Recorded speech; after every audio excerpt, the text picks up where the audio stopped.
Avery, whose show is this?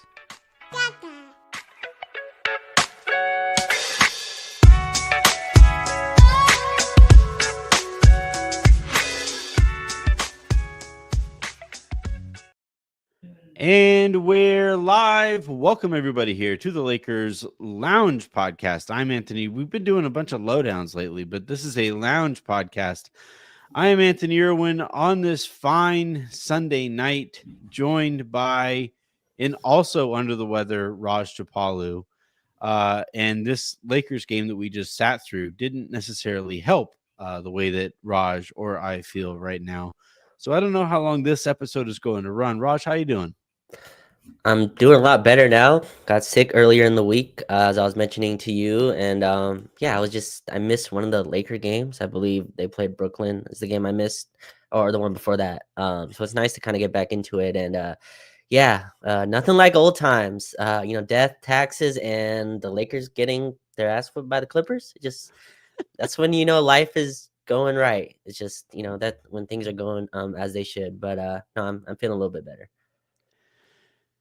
I kind of want to start there in that general sentiment. I had somebody in my mentions today say he was kind of surprised how little I've railed against like the specific team and the like what we've seen from this specific group of guys. I spent a lot of time obviously talking about the organization, talking about, all that stuff. But like, as far as like this basketball team, I don't seem apparently, according to this guy, all that fired up.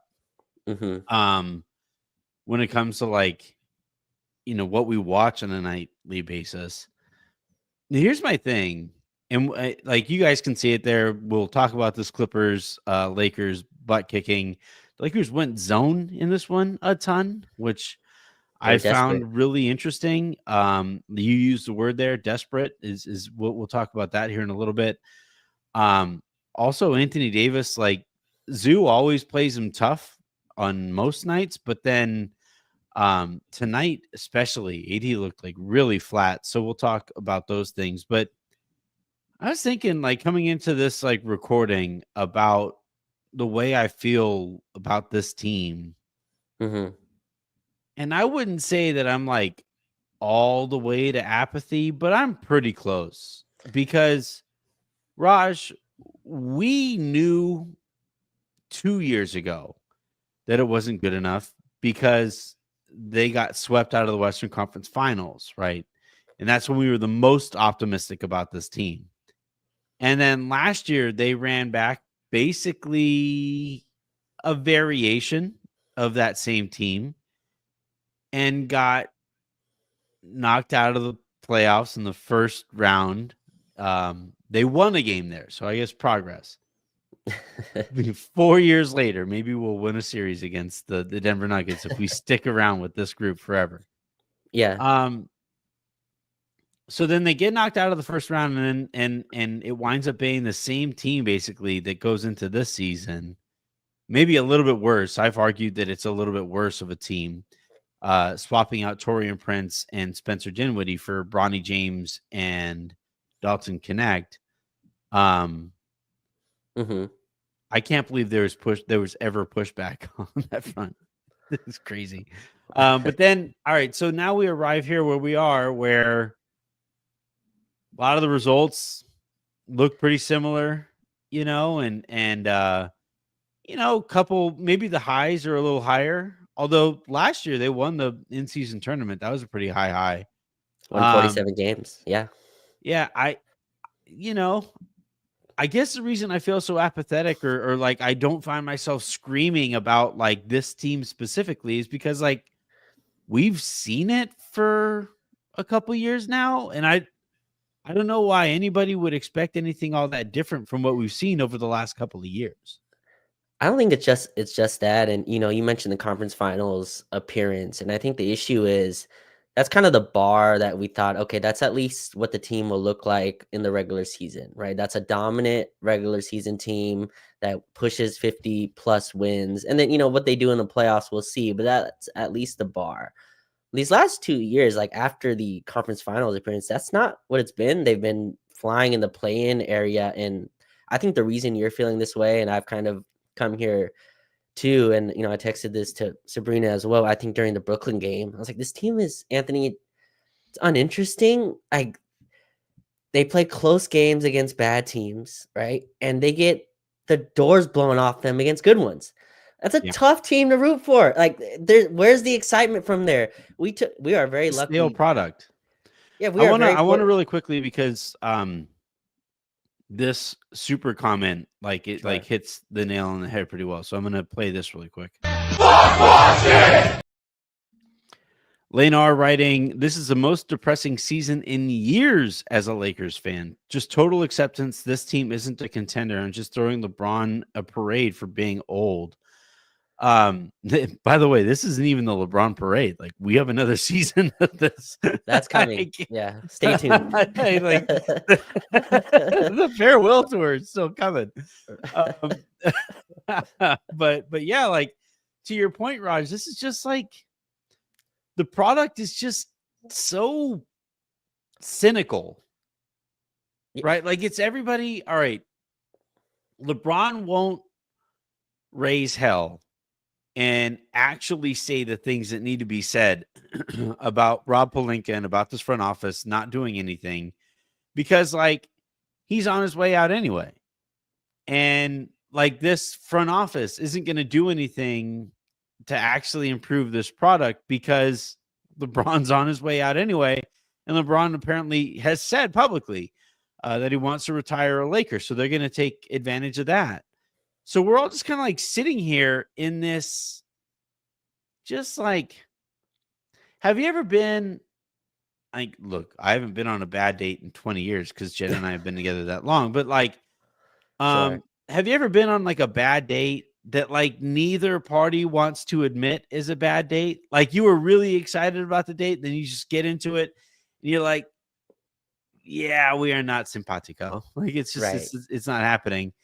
Sure. Like, have you ever been in that kind of a situation? And I just feel like this is what this team has become. It's just like this kind of malaise, this kind of, like, just meh date that nobody wants to admit isn't what they were hoping it would be.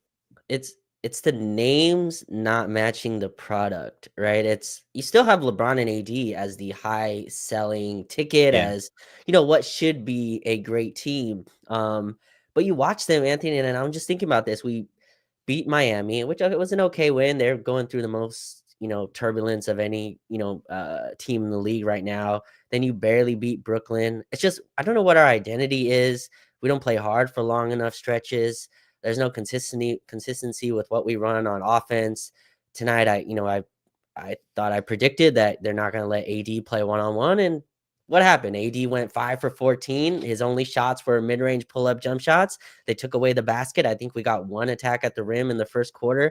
Just, I've seen this Clipper movie 500 times, and I just watched it again. It's the same exact movie, and the problem is I feel like the roster has flipped a little bit. I mean, it has changed around, but the script was the exact same. You went down by 26, and credit to them for pushing back. I don't. Did you respect the comeback? Like, I think it was no fine. God, no. I mean, it was I put fine. it on the second screen. I put it on the second screen. Like, they got down by 20. I was like, no, I've watched this movie against the Clippers.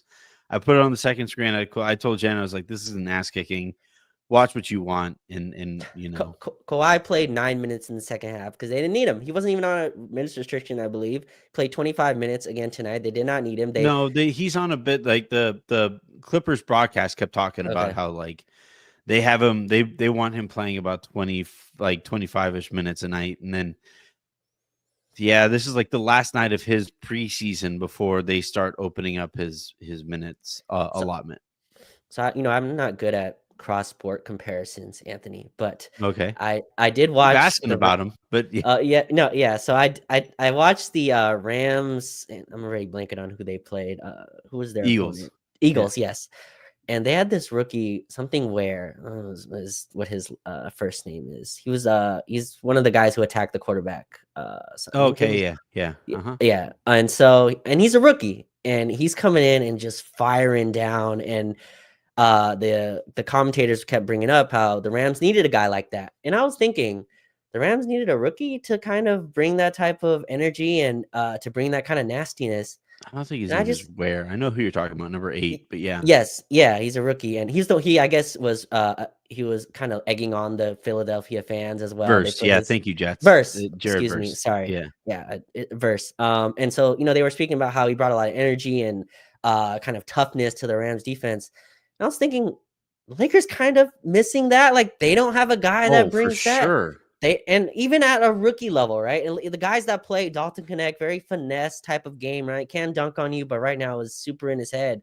And you go down the roster, Cam Reddish obviously is out of the rotation, so that kind of nastiness from the perimeter is gone. Max Christie is a very stand-up defender, right? Isn't like a nasty type of defensive guy. And the other guy is 40-year-old LeBron James, and then you have Anthony Davis. Like, where's the intensity? Like, there was play Derrick Jones had like a super hard foul on LeBron, right? And I was like, we don't have anyone who would do that on the other end. Nobody. James Harden waltzes to the rim. Kawhi Leonard waltzes to the rim. Zoo gets easy hook shots. Like, I'm not saying, flagrantly foul a guy, but I am. Okay. I'm saying fine. it. Like, have Fine. somebody, have some, man, like the 2019-2020 team had Dwight Howard on it. You never DeMarcus knew Cousins, when you were driving to the basket, you didn't know how he was going to respond to you driving to the basket. Like, right. You need somebody willing to pick up some of those flagrant fouls over the course of the year to like make people a little nervous about driving to the basket. The Lakers haven't been tough, Raj. They've been a soft ass team for like 3 years now. And it's basically like it's been like this steady movement in this direction because again, the person who was making all the decisions at the top of the basketball aspect of the organization is Rob Pelinka. And how did guys get paid back when Rob Pelinka was an agent? It was through buckets, through points, through like literal production that way. He didn't care to get guys paid who were like good 3-and-D players. That wasn't a thing when he was an agent. He didn't care about that stuff. Like he took over the Lakers and it's been this, again, I keep calling it a clown car combo guards. Like it's been this, and like the Lakers they won a championship. They had Dwight Howard. Was Boogie on that team? Boogie was, right? Like he didn't play, but yes, he was on the team because he blew his knee at the beginning of the year. Right. That's how they wound up with Dwight. So they had Boogie, they had Dwight, they picked up Markieff. Like they had Jared Dudley, it was just like JaVale wasn't exactly tough. Like he would dunk on your head, but he wasn't like he wouldn't beat the hell out of you as you came. But Avery Bradley was nasty. Like that's a Avery nasty Bradley, defender. Alex Caruso, Kentavious Caldwell-Pope. Like it was like you did not fuck with the Lakers in 2019, 2020. If you saw the 2019, 2020 Lakers walking down a hallway, you'd be like, maybe I'll look for another door. But since then, it's like you see the Lakers walking, the Lakers see you walking down the hallway, and you're like, maybe we find another door. And it's just like, it is like, the Lakers got their butts kicked again by a big center. Zubac was, to me, the best player on the court tonight. Like, he dominated. Between him and Harden, like I thought it was, Kawhi in spells and stuff like that, but he's still getting his feet under him. Like I thought it was between Harden and Zubac. By the way, the Lakers gave away Zubac for Mike Muscala and Michael Beasley. Michael Beasley also would have failed a drug test with the Lakers, but literally ran out of practice instead and was immediately, I think, traded or cut the next day. But yeah, like but yeah, like Zoo just camped out, man, and nobody could move him. Not a soul could move him. He had like Rui was trying to guard him, and Rui actually picked up a foul. There was a play where Rui was guarding Zubac in the post, picked up a foul for two-handed shoving Zubac out of the post.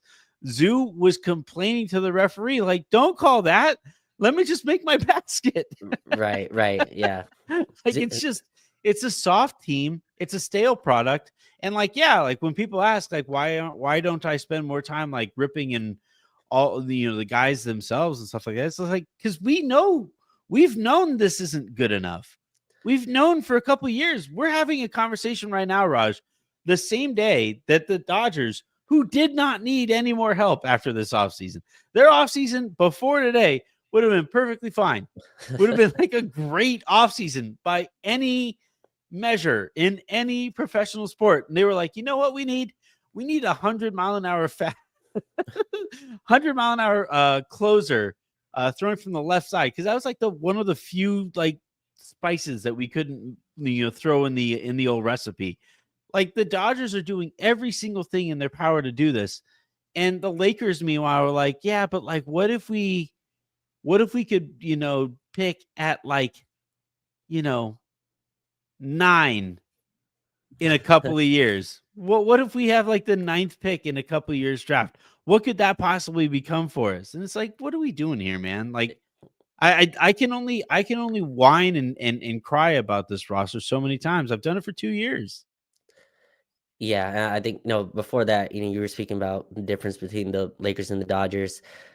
I don't think the Lakers respect the backup center position, Anthony. I haven't been on since then, but they cut my guy Quincy Oliveri to go get the two-way Trey Jameson, who then they relied on against versus Brooklyn, and then didn't play tonight. Didn't look good. So yeah, I mean, JJ's best compliment was he played hard. So something that wasn't played hard. Something that was in his JJ Redick and Rasheed Wallace, big fans of playing hard. But with Zoo, I think the softer the team gets, the more he turns into Jokic. And it's been a consistent climb of Zoo's impact versus us, Anthony. And tonight looked like Jokic out there, a Jokic that can protect the rim, which is a scary player.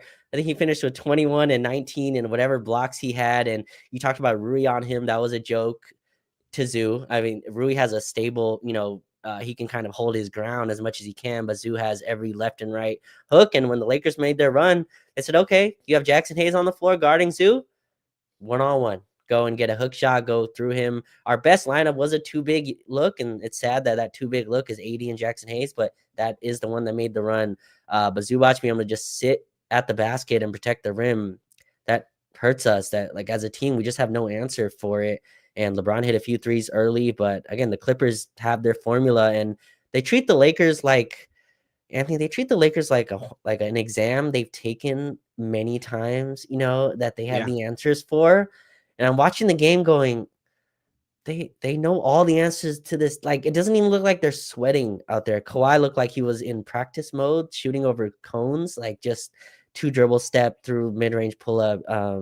But no, Zubac was amazing. He was the player of the game. He dominated tonight. The numbers actually don't even do it justice to for me. I forgot what he was as a plus, but yeah, if Zoo dominates the AD matchup, Anthony, I don't know what do you do as a team like that? You're screwed if he dominates the center position. Again, that's not all on AD, but if he dominates the center position to the magnitude he does, you have no chance of being the Clippers and beating good teams. What do you do? Like you this is what kind of drives me crazy sometimes about LeBron's leadership, like LeBron is not the kind of guy who wants to like show up players with his leadership, right? Like you'll see the occasional outburst, like why weren't you here? Well, that stuff or whatever. But that's all reserved for role players, right? Mm-hmm. He didn't go at Dwayne Wade when they were teammates. He didn't like go at Chris Bosh, or like with Kevin Love, he had that hilarious tweet, right? Fitting out versus fitting in, all that stuff.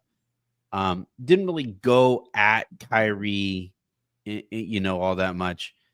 And that was one of the things that I really respected about Kobe, was that like it didn't matter who you were, you're gonna catch it. If he has something to say, he's just gonna say it, And now like that can have downsides too, because Shaq was only his teammate for so long.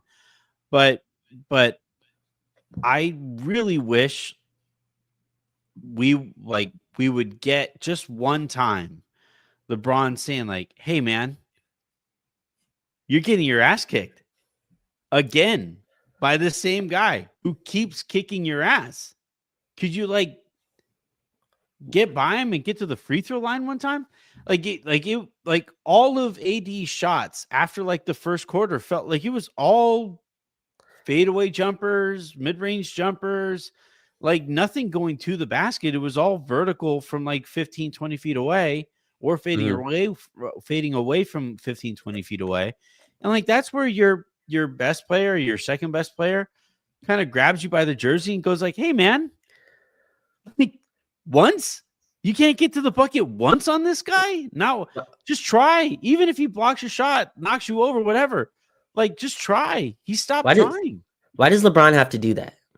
LeBron's in year 22. He's 40 years old. There's 14 other players. There's also a whole coaching staff. There's also a fiery head coach. There's also Anthony Davis, who completely understands the situation that's going on.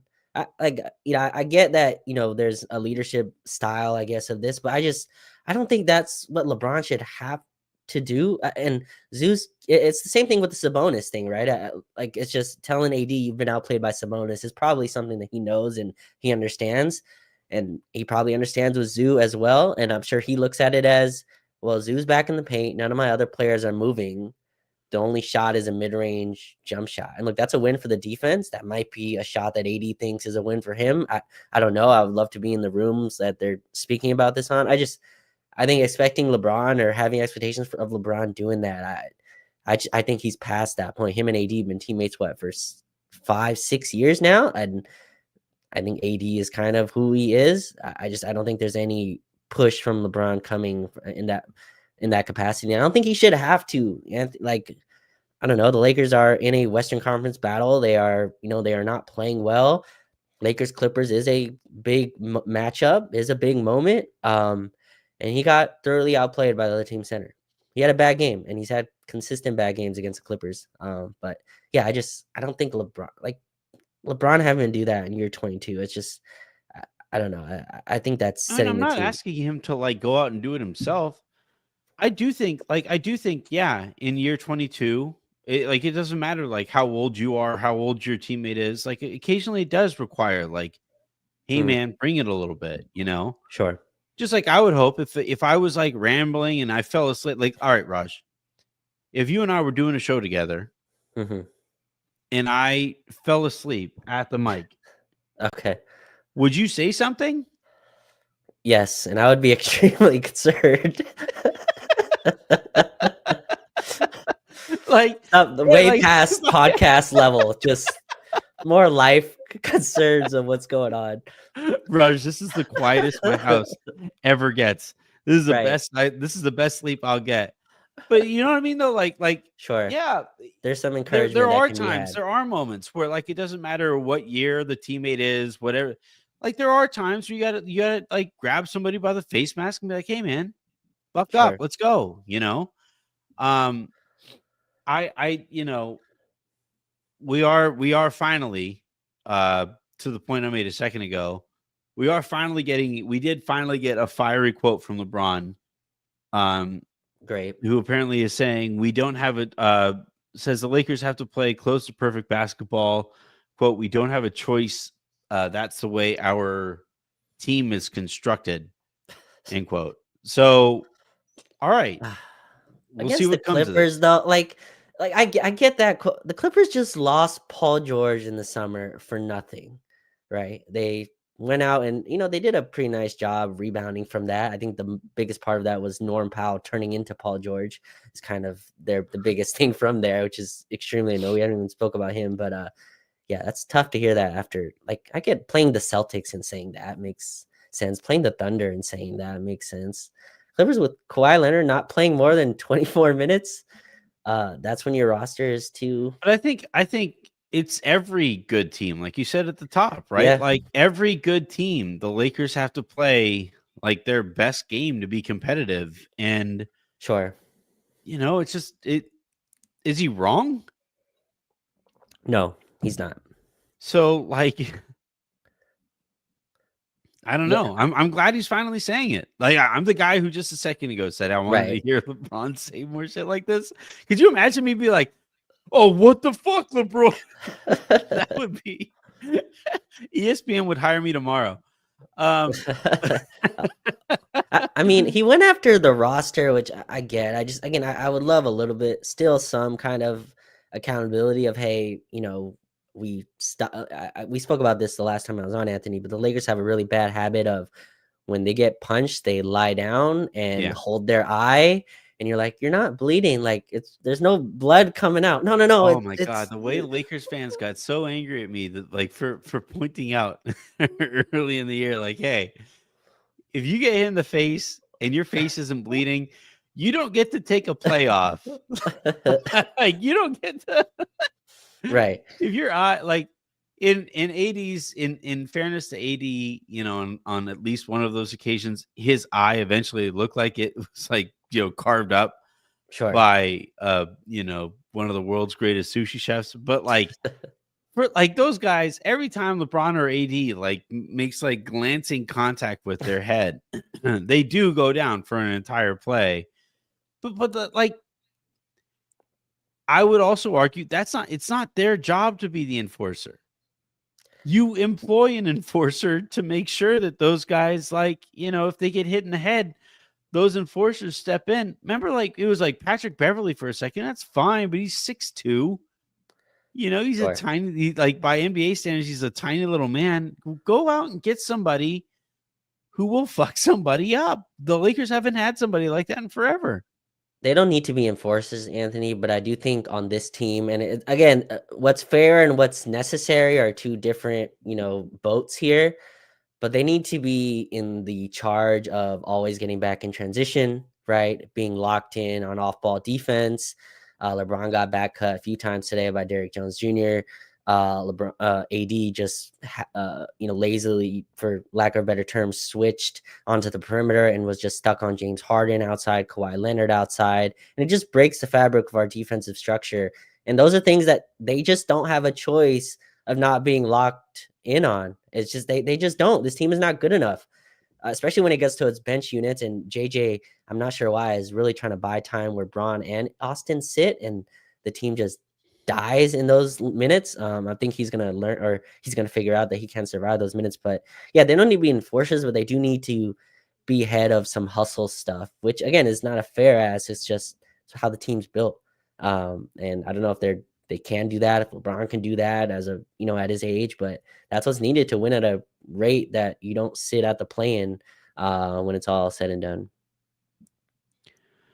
It's also a culture thing, right? Like, Of course. it's been a while since the Lakers on a nightly basis played with their hair on fire, and they just like it's not how they operate, right? Because that's not how LeBron operates. It's not how Anthony Davis really operates. So, They need to. you'll get games like this. Yeah. Let's go ahead and get to some of these super comments. I already played it earlier, but you know what? It's an annoying night, so I'm going to play it again. All right. Justin Tyndall writes, her father was known for rings. Jeannie is known for play-ins. This team is no better than last year. 4 wins over 500, 1 game before the halfway mark. Go all in or blow it up. Choose a freaking direction. You know what? That last part is the part that I'm like, I find myself the most annoyed by. He's like, all right, let's actually do this exercise, right? Okay. You have LeBron James. Is he a win now guy? Yeah. He's the win now guy, right? He You better have be. Anthony Davis in his prime. Sure. Win guy, win now guy, right? So what did you hire as your head coach? Rookie head coach. A rookie coach, not just head coach. Yes. We need to continue to like hammer home. JJ had 0 experience in coaching other than like his 5th grade kids. Right. His kids. Teams. Yeah. So, all right. So if you have Anthony Davis and LeBron James as win now guys, JJ Redick probably like falls Somewhere in in as a future guy, like a I'd throw him in development the project kind yeah. of guy.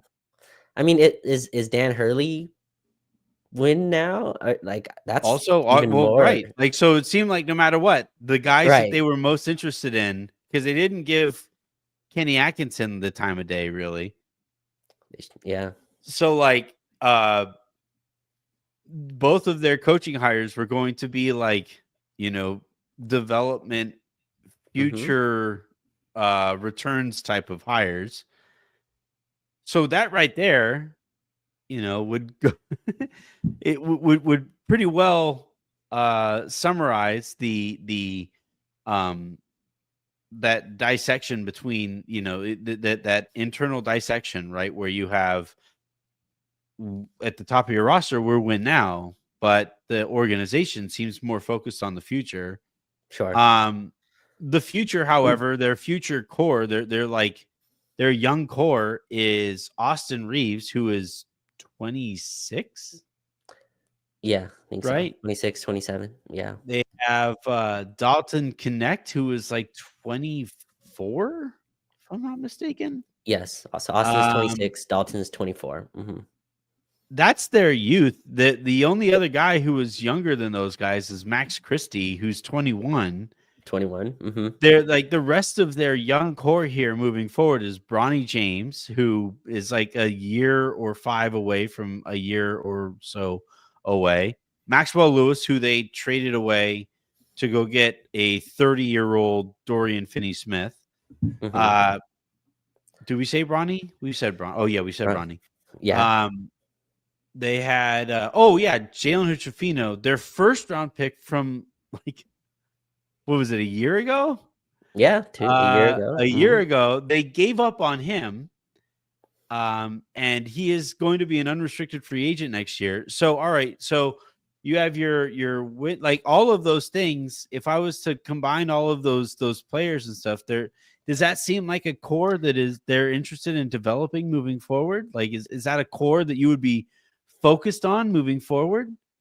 Right. I mean, that's a young core in quotes that would surround whatever star exists as Yeah. the universe. That right. Which I It's not think what you're looking to do. Like, it's not what you're looking. That's not the foundation for the no. next era of Lakers basketball, right? So, Sure. like, also, by the way, we were supposed to hear all kinds of great and exciting stuff about how they were going to revitalize the way that they develop young players in the organization moving forward. We never heard anything about that. We got great sound bites at the beginning of the season. We haven't heard any kind of an update on how that stuff is going. Spoiler alert, it's not going. So, like, Did the I don't app know. ever get developed? There was like a Yeah. developmental app that was in Yeah, development, I it's believe. TikTok. It's back. Oh, okay. Yeah. So, like, I'm like, to Justin's point, what's the direction? Where's the leadership? Where does this organization want to go? And the person that you would look to for that kind of leadership would be Jeannie Buss. But she has no clue. She doesn't know where she wants to go. Do we want to win championships now? Okay, cool. Then give up your draft capital and try to win a championship now. Do you want to develop towards the future? Okay, cool. Then move some of these like older prospects and go out and get some draft picks. Like Austin Reeves could help a title contender, right? An Sure. actual one. Max Christie is a little young. I would want to hold on to him. He's 21 years old. I think he would be somebody who I'd be interested in keeping moving forward. Dalton Connect is 24. You Yeah. have Jared Vanderbilt. You have Rui Hachimura is a perfect like selling piece. If you want to like if some team had a need for an inconsistent wing who could get buckets off of your bench, like okay, like you could have, but the Lakers, there's no unifying message here. When was the last time we heard Jeannie Buss speak? I'm not sure. I don't remember. It hasn't I happened. honestly, and When I was the think last time we heard from Rob? Like, when was that? Like, what is the goal from this season, Raj? Are they competing now, or they do like what are we here for? Like, that's why like I find it really difficult to really criticize this team all that much because Sure. I don't know what the fuck they're trying to do. I have no idea. I don't have a single clue as to what this organization is trying to accomplish this year. Yeah, None. and I think not hearing from Jeannie is, I think that's on purpose. I think she stays away from those conversations, the basketball ones at least. I think Rob spoke after the DFS trade. I believe he must have, had some kind of press No, he did conference. like he walked by the cameras Oh, I see. in the Just practice facility, and then there was a he was picture of just him at a USC game. he was just visible. But no, I'm with you. I think what the team is doing, and I think it's very clear that Jared Vanderbilt was a very big part of their plans, and that obviously threw a wrench in whatever decision making that they were going to do to evaluate what the team is. And I think you got the first domino, which was D'Lo going out for DFS, and now you have 2.5 weeks, 3 weeks until the trade deadline, and they're going to continue to look at this team and see if it's worth trading multiple firsts for whatever player that exists. I know that's tough to hear, but I don't think this has anything to do, Anthony. You went through the young core and the ages of these players. I don't think it has anything to do with that. I think is it worth giving up our future flexibility to help this team, push from 8 to 6 versus which I think they would rather have the problem of pushing from 3 to 1. And that's more of an easier button to press than pressing, the 8 to 1, which, we'll see where they stand. But they play some good teams coming up here. We play Boston on Thursday. You have the Clippers again in a week and a half. You do play the Wizards this week, but I think that's what they're doing. It's not fun. It's frustrating. And it's builds a team that, does create apathy towards. It's, again, I said this, I use this word, and this is me using this word. Like, I'm a person who lives and dies by this, but the team is uninteresting. Like, Yeah, it's boring. yeah, it's just that they have no identity. They don't play for anything. Like, LeBron does have his nights, AD has its nights, but it just doesn't coerce in a way that I can like invest in any way. It's like it took a D'Lo miss 3 to lose to Brooklyn, who lost by 50 to the Clippers the night before. Like, Yeah. And I watched this. We had a tough time beating Miami, and then I watched Denver play Miami, and they look like on different universes. Like, just they were a serious basketball team, and Miami was never in the question of that game. It's just, I don't know. We're so far away, Anthony, from these teams at the top. I was watching OKC Cleveland recently. Like, that looks like a different sport than we're playing. I don't know. I feel like we're so far from competent top level basketball. And it's why we keep going through these spells. We keep losing now. And now you're getting the quotes start to spill out as well. These are the frustration quotes, as I call them. Let's call out the roster now. Because what else are you going to call out? Where else is there to go? It's just, Well, but again, all right. he's not wrong. At the beginning of the season, Raj, what would you have said the goal of the season would be? The goal of the season, I mean, hopefully it's to contend for a championship. That's what the goal should be when you have LeBron and AD on your team. But have like at any point this year, have you felt like they were really going for a championship? I mean, I felt like we were building some stuff when I forgot when it was, but I think we, Building some stuff. Yeah, I mean, like we had a really nice stretch where I think we beat Phoenix at home, and we won like 4 straight games. We had a few good road wins as well. We had the 20-point comeback on Phoenix. Like, to me, we were kind of building towards stuff. And remember all the fun offense stuff, Anthony, the Spain action, the interesting JJ ball screen stuff that was going on. Where did all that? Where is that? Tonight was all pick and roll, straight ball screen pick and roll. Like, where was all that interesting fun offense? That organized offense stuff has gone out. The defensive intensity has thrown out the window. I remember we had a podcast early in the year, and I was like, well, this is kind of school starting stuff, like this is like first day of school, everyone's on their best behavior. And this is middle of the semester. I don't care if I get detention. Christmas break is done. Put me in detention. I dare you. You don't want to be here after school either. Exactly. Yeah. Shake Milton. Remember Shake Milton was like guarding like crazy. You're like, oh man, this is fun. And now Shake Milton hasn't played in 3 games, so he gets in and doesn't do any of that stuff. It's just, I don't know. We're so far away, and I don't know what the next move is. But I'm sure Rob Pelinka's sitting there like, I just gave you one. I gave you the trade y'all asked for. That isn't the trade anybody asked for. It's one of them. I wanted D'Angelo Russell moved for an impact player because you only had one DFS not expiring to impact move play. Yeah, here. I mean DFS for D'Lo is a But solid like a move. first round draft pick, like, all right, here's the thing. Once D'Lo was moved and a first wasn't attached to him, yeah, you waste the salary kind of that salary, like move. once that was the D'Lo move, that should have signaled to everybody, okay, we're just going through the motions again. We're just gonna get through this season and whatever. But here's the thing though, and I'm genuinely curious how this is actually going to go. Because the same people who are like going through the motions here for the last 4 years of LeBron James, 3-4 years of LeBron, we're now entrusting these idiots with like a rebuild. It would be like after LeBron, it's going to have to be a rebuild. And like I don't think a couple first rounders is going to suddenly turn Rob Pelinka into a much better GM or Jeannie Buss into a much better owner. And it's like, Sure.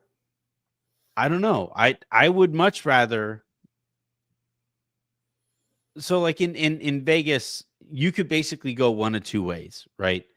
Whenever I go to Vegas, if I'm there to gamble, the first thing I'll do is I'll pull out, $500 at the casino, and I'll put like, and I'll take like 250 of it. I'll store, 250 for like, letting it trickle away or whatever, because that's eventually what happens. But I'll take 250 and I'll play super aggressive at blackjack, because that's how you're going to find out. Like, you're going to find out, all right, I'm either turning this money into something and I'm going to have a really fun trip after that, or I just didn't have it this trip and it's just a matter of survival from here on out, right? And like, but like there has to be some kind of like initial direction there.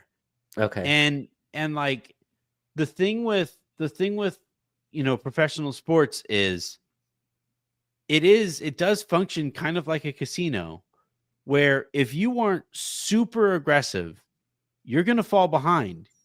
Your assets are just kind of they're going to kind of whittle away, and they'll be replaced by mediocre assets. You're at one point you were dealing, your mediocre assets when you had a superstar in your organization are a lot more exciting, a lot more intriguing than when like the mediocre assets is the superstar, Sure.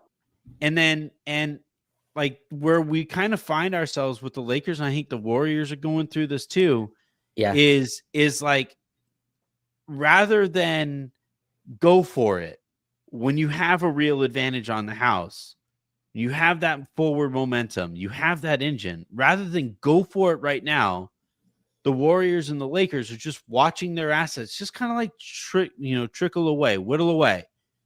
And I don't know, man. I really enjoy that first like half hour or so of playing balls to the wall, blackjack or craps or whatever. And you hit a couple of crazy ass hands, you get a few free drinks. And at the end of that $250 or whatever, you're either feeling incredible or you're like, all right, I have a better understanding of what kind of trip this is going to be. And then you kind of move on from there. But like right now, we're just kind of stuck in this spot where all of the $500, all of like the great forward momentum that we had coming off of 2019, 2020, it's just kind of like steady whittled away. There hasn't been anything really all that, because even the Western Conference Finals trip, we knew what was up there. And we were very quickly reminded by the Denver Nuggets what was up there, right? So like it's just been this like kind of steady trickle away, and you have like the random palpitation, and then oh yeah, we're right back to the steady trickle. which is I'm just so done with, like you said, this like stale product, this really boring experience of watching the Lakers play. Right. What that story reminding me of, it's kind of like when you go out and you go out, but you're like, okay, I'm not drinking though, and I'm not drinking anything with sugar in it, and it's kind of like you're going out, but you should have might as well just stayed home, because you just Yeah, put all these restrictions. You're like, oh, and you go out and you look at the menu and you look at like the cheapest appetizer to get, and you just get that, like right. people like that. And then you It's get like, home and you're like, man, I spent $50 and I don't even have a buzz. Like, right, like I went out for no reason. I wasted the gas. Right, that's kind of what it reminded me of. No, I'm with you. Like you mentioned the Warriors, they go into the exact same thing, hoarded their draft picks, kind of over, thought their value. Right, Jonathan Kuminga, even he passed up on the $200 million whatever extension, which he should have signed actually this summer. But in any case, like his value has kind of gone down. They sold away Jordan Poole for Chris Paul, who walked, and kind of just walked over all their assets, and they're in that same position where they're just, you listen to Warrior fans, they have the same complaint that we do, Anthony, that they're just uninteresting, which Steph Curry on their team, who's still just right. a lightning fire 3-point shooter and is amazing, and they're uninteresting. And the Lakers have LeBron at 40, this amazing story, and Anthony Davis, and uninteresting. It's just because of the rosters that they put around them, and just this inability to go all in, as other teams have, and hopefully they do. They still have time. We have 2-3 weeks here. There's a guy popping in Chicago right now that's playing well.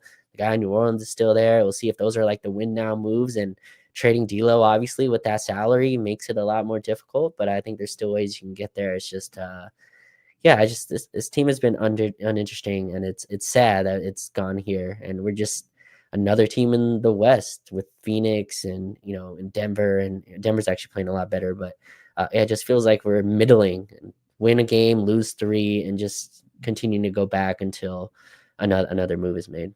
Whittling away. Are you a blackjack guy?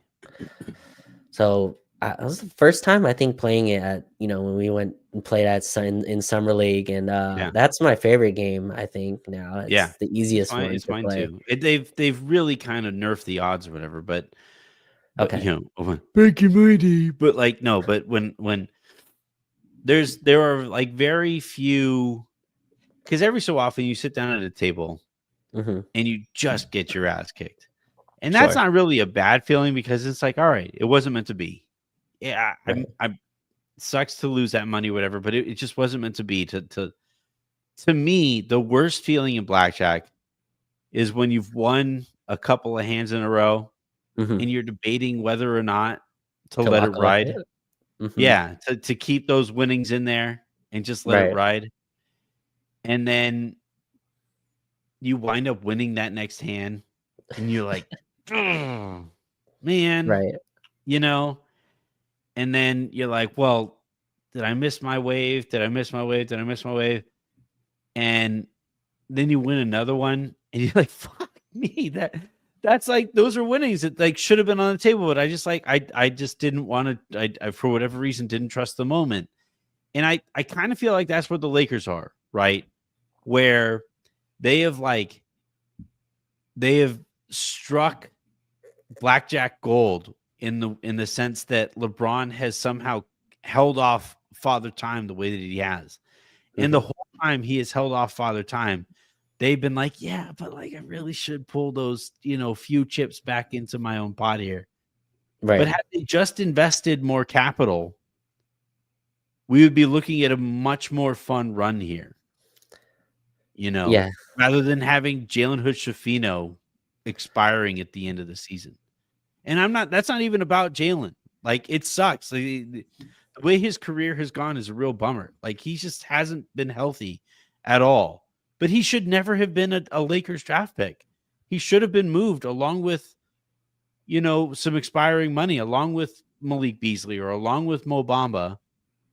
And you go out and get the kind of player, a $20 million player that would have helped the Lakers right now, a Kuz right now, and I know, like, I'm just throwing Kuz's name out there as an example. I know people feel a certain way about Kuz, but like, that's where the Lakers had a wave. The Lakers had, like, they won in 1920, and then the next season started 3 business days later. So like you could kind of understand how that season Sure. went. And then the following year after that, they did invest more draft capital into it. And we're an Anthony Davis injury away from, like, I think another fun run. I still believe in that roster. I will go to my freaking grave believing in that roster, you know? Yeah. And then they completely overreacted to that. And like, yeah, all right, if we want to continue this, like, now very strained gambling analogy, like, all right, they gambled or whatever, but they gambled like, all right, what'll happen in blackjack almost always is you'll miss your wave and then you'll lose a hand and then you'll double down, you'll double your bet on the next hand, thinking that you can catch another wave again and now get out ahead of the wave, but then you just lose that one. Right. You know, and that's what the Russell Westbrook trade was like, all right, you know, we missed, we screwed up on bringing in Schroeder or not putting our foot down and making him come off of the bench and sticking with Caruso. But on top of that, now we're going to go out and use a ton of capital and a ton of money on Russell Westbrook. Yeah. And then that didn't go very well. And then ever since then, they've been like completely reluctant to make any move at all, you know, and every move that they make has to be like the most risk averse move that they could possibly make. And I don't know. I look at this version of the Lakers, and it's not a version of the Lakers that I find all that compelling. Like, not just this roster, like not just this roster. We know it isn't compelling. But this version of the Lakers, the Los Angeles Lakers, I just don't find it a very interesting organization. It's just like, it's everything that I find wrong with America, frankly. The sad part is if they just, again, 2 moves that you don't do and this team looks in a completely different light. Obviously the Caruso one, just keep him. I mean, there was no crazy, things you had to do there. And then the Zubac one. And the funny thing about Zoo is that trade is so loud, Anthony. I think that no one realized that Mo Bamba kicked our ass tonight. Like, and I love that the Clippers don't mess around. Mo Bamba on the Lakers was taking threes and was popping out, and Clippers don't have him doing any of that. It's all down low. You're going to be a big man for us. Don't you even think about popping. Mo Bamba is just straight post to post, rim to rim, and was protecting the basket. But yeah, it's just a couple of just errors that have really set us back. And I think we did rebound well enough, after the kind of Russell Westbrook situation to be able to, get to the conference finals and kind of retool your books. But yeah, it's tough. We're in a really strange situation, and I feel like a lot of people are acting like you are just, and me, and just kind of losing interest and not as upset. And the Vando news just continues to be just tell us when he's active, like, even Is though he playing he's tonight? No. All right, we'll move on. right. Mockman writes, tough one. Big move probably doesn't move the needle. Should use both picks for young two-way players. We can always trade those players for future picks. That was the other thing too with like the Dorian thing, is you can't use your big expiring contract on a 31-year-old Dorian. Like, I would have rather traded Rui for Dorian rather than, over D'Lo. Yeah, but the Nets wouldn't want the contract, so they rather have the expiring. And Maybe. and then the Lakers don't want to give the Lakers completely. They value their first round picks over anything. So, being able to get the player without giving up the picks, that's everything. Everything for them. So I think that's why that was done. I still would have pushed hard to include Rui in the Dorian one over the over D'Lo. I don't like. Yeah. Like the problem that Brooklyn had with Memphis's offer was that Memphis wanted them to send back draft capital, and then I guess they weren't thrilled about Luke Kennard's contract, but I think Rui's contract is a little bit better than Kennard's, just because I think Rui's a better player. So yeah, I think you probably could have been able to get Dorian for Rui and then still had the Russell expiring in the first to be able to like, because I just don't like, again, I just thought this is what I've said all along, is that it's a half measure if that's all they do. It's incremental. Sure.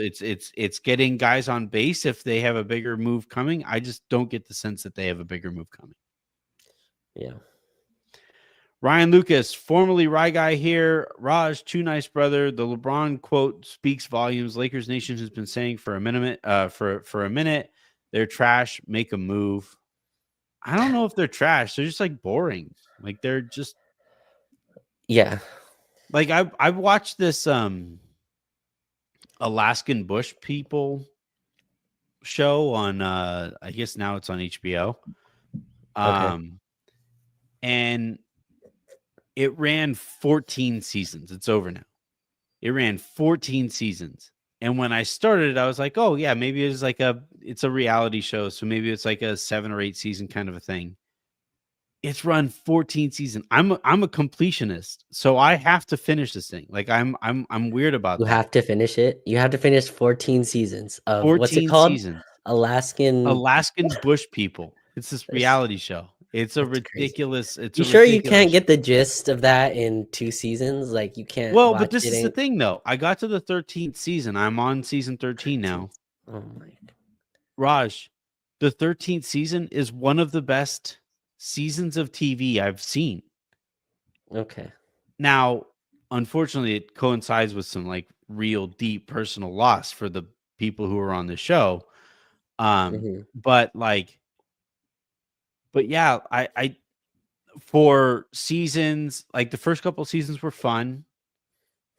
Seasons like 4 through 13 have been tough. It has been very, very difficult. And You it's not sat through because the show 9 is seasons bad. of Yeah, just difficult it, TV it's because you have a vendetta against not finishing TV I shows. can't do it. I can't do it. That's insane. That is Um, insane.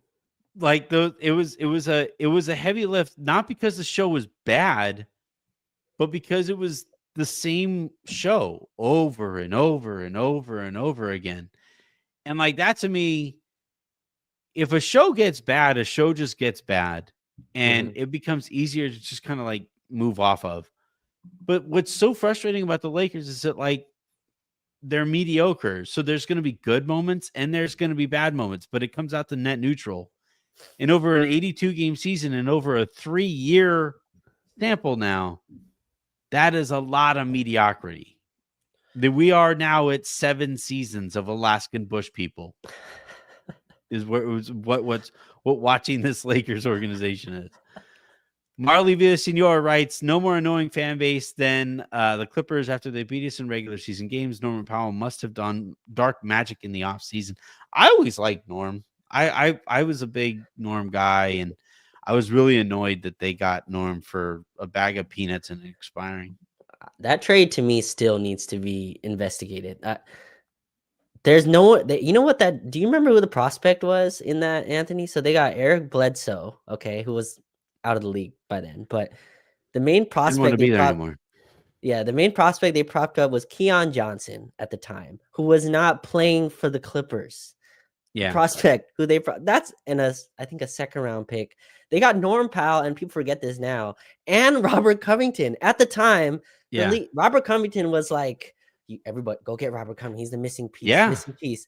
They got both of them. Norm Powell was good in Portland. He just got a 4-year, I think, $90 million deal. But that year that he got traded, and they just traded Gary Trent for Norm Powell.